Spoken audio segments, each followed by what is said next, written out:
तो दोस्तों आज हम लोग चल रहे हैं केमिकल रिएक्शन और इक्वेशंस के चैप्टर का कुछ ऑब्जेक्टिव क्वेश्चन को देखने।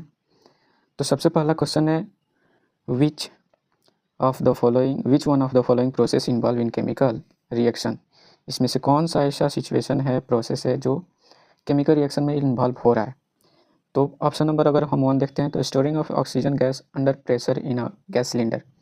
जब हम ऑक्सीजन को स्टोर करेंगे सिलेंडर में तो वो क्या एक प्रोसेस है, केमिकल प्रोसेस, केमिकल रिएक्शन है? तो ऐसा नहीं है। दूसरा है लिक्विफिकेशन ऑफ एयर। एयर को जब हम लिक्विफाइड बनाते हैं अंडर हाई प्रेशर तो वो भी एक केमिकल रिएक्शन नहीं है। Keeping a petrol in China dish in open, तो खुले में हम पेट्रोल को रखेंगे तो वो भी क्या नहीं है हमारा, क्योंकि वहाँ कोई रिएक्शन नहीं हो रहा है। Heating of copper wire in the presence of air at high temperature, बहुत अधिक टेम्परेचर पे, तापमान पे जब हम कॉपर वायर को गर्म करेंगे तो यहाँ एक रिएक्शन होगा। ये कौन सा रिएक्शन होगा अभी हम देखते हैं। ये देखिए हमको बोल रहा है कि कॉपर मतलब Cu रिएक्ट करवाने के लिए ऑक्सीजन से, तो CuO2 से रिएक्ट करेगा तो क्या बनाएगा CuO2 यानी कॉपर ऑक्साइड। और कॉपर ऑक्साइड एक रिएक्ट करने के बाद हमारा तैयार हो गया। तो ये एक रिएक्शन है और ये हमारा सही ऑप्शन है। Question number 2, a number of atoms each element is converted in any chemical reaction। तो क्वेश्चन नंबर 2 है कि क्या the number of atoms of each element is conserved in any chemical reaction. तो यस ट्रू होगा, क्योंकि law of conservation of mass क्या कहता है कि अगर कोई चीज़ रिएक्ट कर रहा है तो रिएक्टेंट और प्रोडक्ट इसमें कोई परिवर्तन नहीं आएगा, उसमें एलिमेंट्स के एटम्स में यानी उसके मास में, ना रिएक्टेंट्स में परिवर्तन आएगा ना प्रोडक्ट्स में, तो इसलिए कंजर्व हो जाता है और इसका आंसर होगा एक ट्रू। अगला question, complete the missing variable given as x and y in the following reaction. ये रिएक्शन के अंदर हमें क्या करना है, x और y के लिए वेरिएबल खोज देना है।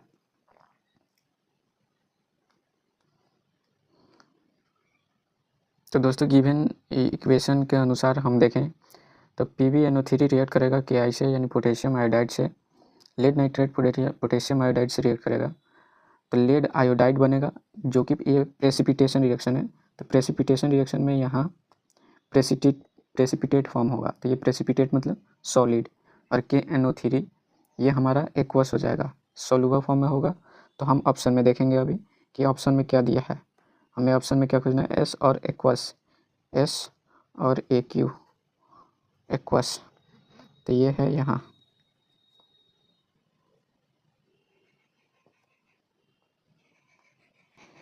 तो हमारा option number D is correct answer.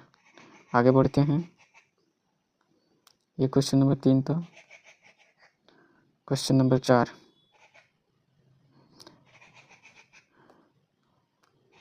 Identify x and y in the following. इसमें भी क्या करना है, हमें आइडेंटिफाई करना है x और y।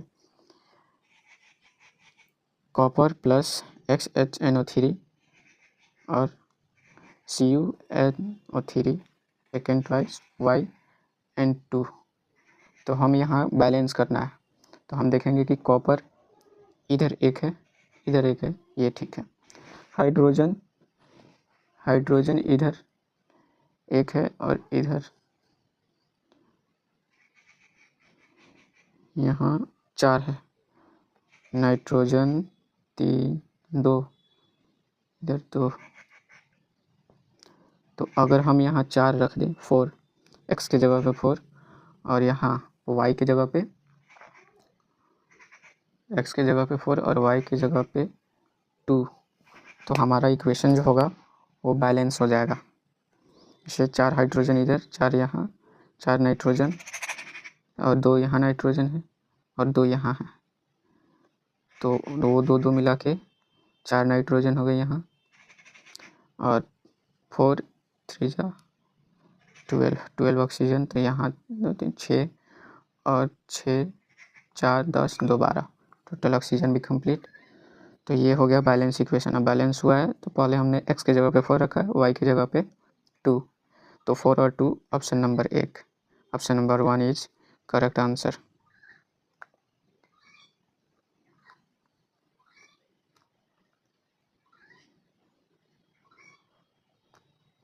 The following reaction is an example of, ये जो रिएक्शन दिया है ये एग्जाम्पल है। Calcium oxide plus H2O, calcium hydroxide, ये कौन सा रिएक्शन है?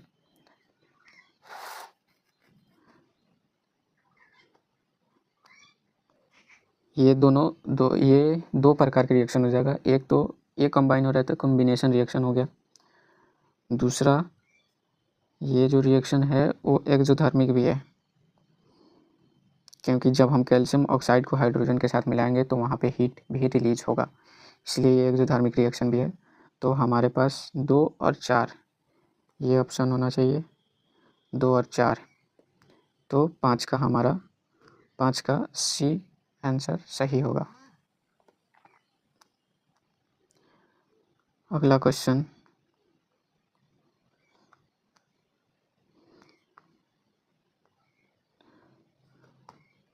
छः number, ferrous sulphate crystals lose water when heated, how many molecules of water are lost. Copper sulphate, ferrous sulphate को जब हम फेरस सल्फेट के क्रिस्टल को हीट करेंगे तो वहाँ एक रिएक्शन होगा। तो सबसे पहले हमें पता होना चाहिए कि ये जो हम अभी फेरस सल्फेट के क्रिस्टल देखेंगे इसका फार्मूला क्या है। तो हमारे पास इसका जो फार्मूला है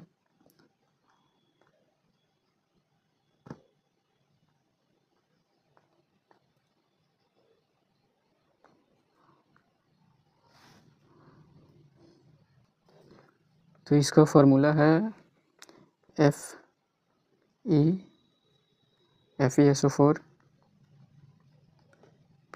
point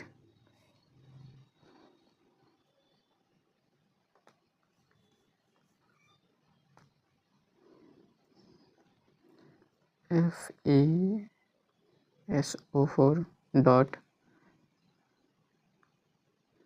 7 H2O।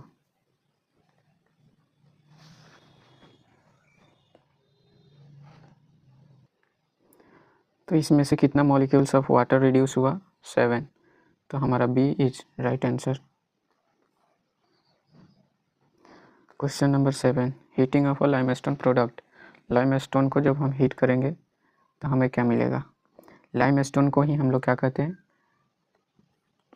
Calcium carbonate, CaCO3। Calcium carbonate को हम लोग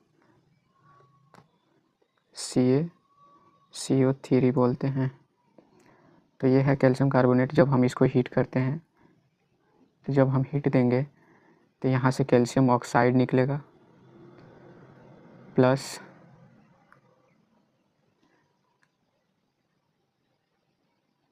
कार्बन डाइऑक्साइड निकलेगा CO2। तो जो निकला तो कैल्शियम ऑक्साइड को क्विक लाइम कहते हैं। तो क्विक लाइम किस में है? B number option is correct.